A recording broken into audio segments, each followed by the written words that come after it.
The late afternoon sun filtered through the trees of Central Park, dyeing the cobblestone streets of New York a golden yellow. The honking of cars and the rush of people blended together to create a noisy but familiar soundtrack of the city that never sleeps. Amidst the hustle and bustle, a tall, composed man walked along the paved sidewalk. His sneakers lightly touched the ground, his steps steady but somewhat slow, as if he was considering something. On his head, a red baseball cap with the words "Make America Great Again" stood out in the afternoon sunlight, making passersby unable to help but turn to look.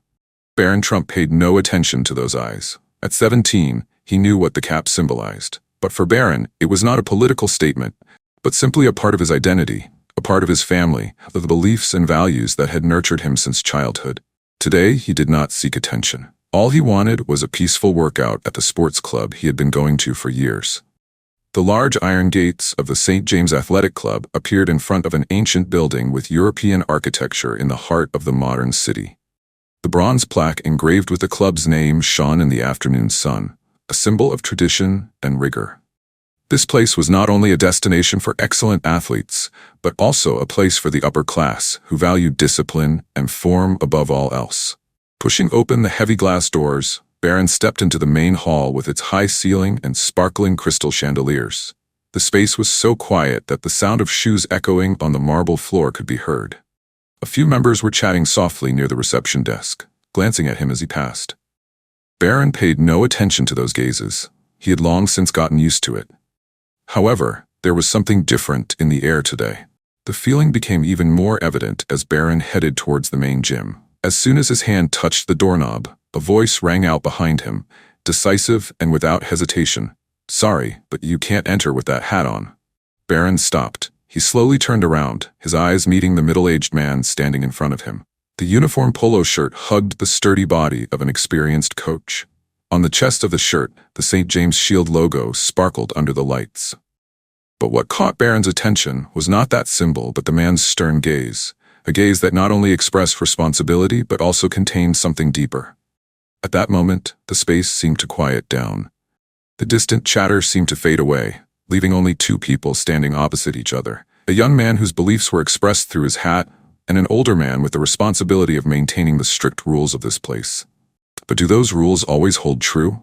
And can one small act spark something bigger? Barron doesn't know, but he does know that every story has an end, and sometimes that end isn't a confrontation, but something more. The heavy wooden doors of the St. James Athletic Club closed behind Barron with a low thud, echoing in his chest like an echo of the conversation. The New York afternoon wind blew through the cobblestone streets, blowing through the soft brown hair beneath the brim of his red cap. Barron stood on the marble steps, his hands tightening on the strap of his cap as if trying to grasp a fleeting thought that had yet to take shape. He wasn't angry, at least not in the way others might have imagined. The hollow feeling in his chest didn't come from shame or pride, but from a deeper disappointment, a kind of disappointment at how quickly people judged others based on superficial signs. But the Baron also knew his reaction now would determine everything. His long legs carried him away from the club's gates, each step echoing the rhythm of his thoughts, which were becoming clearer and clearer. Tall buildings with windows reflecting the sunset stretched along the street, faces passing by without leaving a trace. But Barron paid no attention to any of it. In his mind, the pieces were slowly coming together into a larger picture.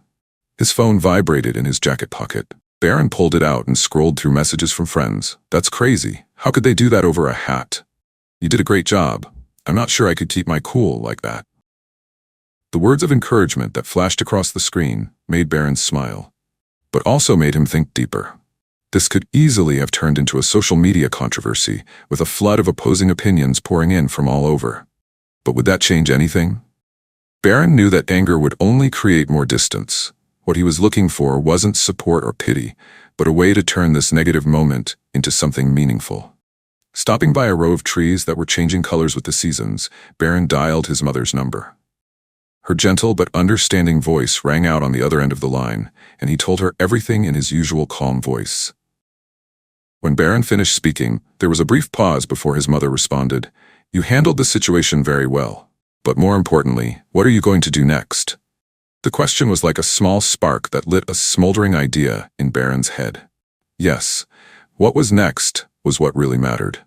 He took a deep breath, his eyes shining with determination. His fingers flew across the phone screen as Barron began to contact the friends and colleagues he knew could help him turn his idea into a reality. His voice was calm, but his excitement was palpable. "I need your help. I'm planning an event, but not against anyone. It's to show people that we can unite despite our differences." With each call, the idea in Barron's head became clearer. A fundraising event that would not only raise money but also send a message. Differences should not be a reason for people to distance themselves from each other. If we can listen and understand each other, any barrier can be broken down. In the brown leather notebook he always carried with him, Barron opened a new page and began writing the first lines. Location: in front of the St. James Athletic Club, right at the scene of the conflict. Key message: united we stand, building bridges, not walls. Goal: support community programs and create spaces for dialogue between people with different views, involving all walks of life to spread the message of understanding and unity. As Barron wrote, his handwriting became more certain, as if each letter carried a part of his resolve. When he closed the notebook, he no longer felt disappointed. Instead, he felt an indescribable sense of excitement, the feeling of someone who knew he was about to make the impossible possible. Standing on a tree-lined sidewalk in New York, Barron put his red cap back on his head, this time not as a symbol of judgment, but as a reminder that even the smallest things can be catalysts for great change. As the last light of the day faded behind the skyscrapers, the new story began, a story that will only be told tomorrow. The next morning, the area in front of the St. James Athletic Club was bustling with the sound of trucks and the footsteps of volunteers. Tables, chairs, sound equipment, and banners were quickly arranged, turning the solemn space into a lively outdoor stage. Barron Trump stood in the middle of the scene wearing a white shirt and his familiar red hat, his eyes attentively following the work in progress. On the small stage, large bold letters read, "United we stand, building bridges, not walls," as an affirmation of the event's goal. At exactly 11 o'clock, the event officially began. The sound of jazz music attracted passersby. Families came hand in hand, children eagerly participated in the painting area, and street artists performed circus and magic tricks, creating a lively and intimate atmosphere. Barron mingled with the crowd, checking the work and exchanging friendly smiles. People recognized him and didn't hesitate to express their admiration for turning a negative situation into a positive one, showing them that differences need not lead to conflict. By midday, the area in front of the club was packed. Charity booths had received hundreds of donations, while social media was flooded with photos of the event and hashtags supporting the message of unity.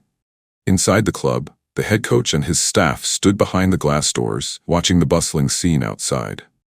A young staff member suggested that participating in the event would show that the club not only followed the rules but also understood people. The coach was startled by the comment, and strange emotions began to well up in his heart. Half regret, half admiration for the young man who had created all of this. At that moment, a burst of applause pulled him out of his thoughts. On stage, Barron held the microphone, his eyes confidently scanning the crowd.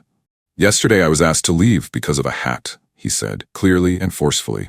"But today's event is not about criticism or division. We all have the right to hold our beliefs, but it is more important to listen and understand each other, even when we are different. We are strongest when we stand together, not when we turn our backs on each other." The crowd erupted in applause.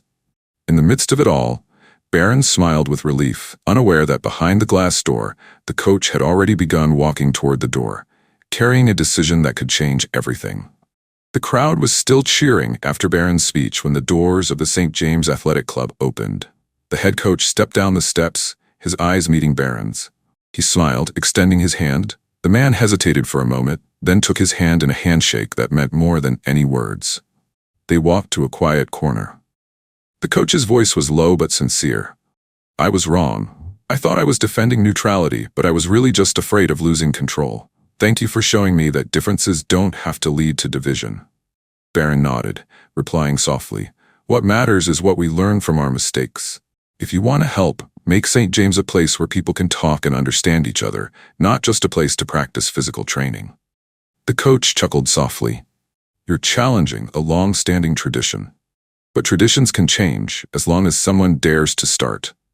This time, their handshake lasted more than a promise of change. When they turned back to the crowd, the applause was a recognition that something had changed not just for the two of them, but for everyone present that day. That afternoon, As the sunset colored the streets of New York, Barron left the event with his red cap on his head, no longer a symbol of judgment, but a testament to how differences can be bridges that bring people closer together. And as he himself said, "We are strongest together, not against each other."